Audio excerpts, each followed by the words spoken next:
प्रिय विद्यार्थियों, मैं Sunil Gupta, assistant professor geography. आज आपको मृदा संसाधन के बारे में बताएंगे। मृदा, जैसा कि आपके मोबाइल स्क्रीन पर आपको दिख रहा होगा, मृदा प्राकृतिक वातावरण का एक महत्वपूर्ण घटक है जो एक संसाधन के रूप में अन्य संसाधनों को प्रत्यक्ष रूप से आधार प्रदान करती है। यानी एक महत्वपूर्ण संसाधन है मृदा। महत्वपूर्ण संसाधन ये अन्य संसाधनों को आधार प्रदान करती है। इसका मतलब आधारभूत संसाधन है। धरातल पर स्थित जो ढीले तथा महीन कणों से निर्मित एक पतली परत होती है। ये पतली परत, ऐसा नहीं है कि बहुत मोटी परत हो, पतली परत होती है जिसमें विभिन्न खनिजों के कण, यानी इसमें खनिज, ह्यूमस, आर्द्रता, वायु आदि संयुक्त होते हैं, तब वो मृदा कहलाती है। सामान्य रूप में मृदा का निर्माण मूल चट्टानों के विघटन तथा अपघटन द्वारा होता है। मूल चट्टानें जिस पर ये मृदा निर्मित होती है, जैसे ये मूल चट्टान है, ये इस पर मृदा, जब तक इस चट्टान का इस अपघटन नहीं हो जाए, अपघटन होगा, वियोजन होगा, उसके बाद मृदा बनेगी। तो अपघटन द्वारा होता है, जिसे समय के साथ विभिन्न प्रकार की जलवायु प्रभावित करती है और इसमें महत्वपूर्ण भूमिका होती है समय की। कितना समय लगा उस मृदा को निर्माण में। इस प्रकार एक प्रसिद्ध विद्वान था रमन, और जिसने मृदा की परिभाषा दी कि मृदा पृथ्वी की सबसे ऊपरी अपक्षय ठोस पपड़ी की परत है। यह सबसे ऊपरी परत है, सबसे ऊपरी और परत भी क्या है, वो पतली परत है। और जो चट्टानों को टूटने व रासायनिक परिवर्तन से बने छोटे छोटे कण और उस पर रहने और उपयोग करने वाले पादप और जंतु अवशेष बने हैं। यानी कि जो अपघटन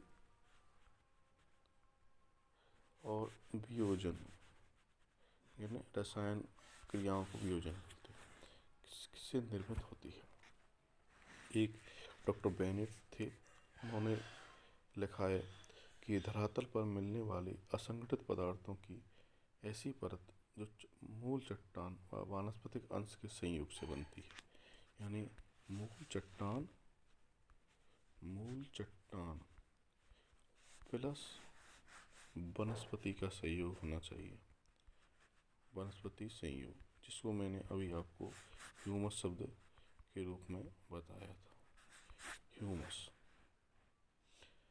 अतः मृदा भूपृष्ठ पर व्याप्त चट्टानों की अपक्षय द्वारा निर्मित होती है, जिसका उस भूपृष्ठ पर पाए जाने वाले जीव जंतु, पादप, जलवायु दशाएं आदि प्रभावित करती है। अब हम ये देखेंगे कि जो मृदा का जो निर्माण है, वो कौन कौन से उसमें कारक हैं जो मृदा निर्माण में भूमिका निभाते हैं। तो मृदा एक ऊपरी परत है, पतली परत है, और जिसके निर्माण में खनिज से अपक्षय हुआ है, चट्टानों से अपक्षय हुआ है। यानी कि चट्टानों और खनिजों का अपक्षय, ये महत्वपूर्ण भूमिका होती है मृदा निर्माण में। और इसके साथ में ही विभिन्न जलवायु वाले क्षेत्र में जो जीवांश मिलते हैं, उनका भी संयोग रहता है। यानी कि जीवाश्मों का संयोग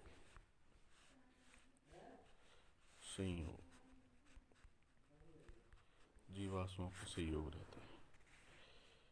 जो सामान्यतः जो मृदा है, वो मूल पदार्थ का निर्माण शैलों के अपक्षय से हुआ है। शैल चट्टान है तथा इस मूल पदार्थ पर निर्माण करने वाले सक्रिय कारक। अब 3 कारक हैं, सक्रिय, निष्क्रिय और उदासीन।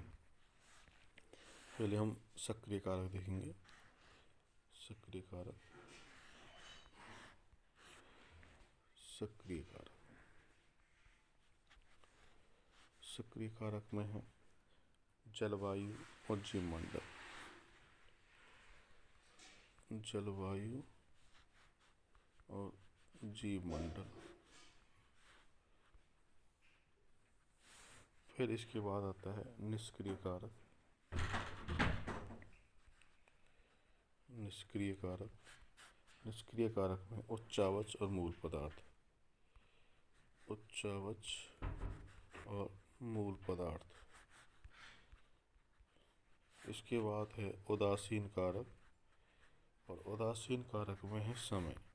समय की एक महत्वपूर्ण भूमिका होती है कि मृदा का निर्माण कितने समय से हुआ है। 3 कारक हैं जो बहुत ही महत्वपूर्ण हैं, सक्रिय कारक, निष्क्रिय कारक और उदासीन कारक। और इन तीनों कारकों में जो महत्वपूर्ण भूमिका निभाता है, सक्रिय में जलवायु जीवमंडल, निष्क्रिय में उच्चावच मूल पदार्थ और उदासीन में टाइम, समय।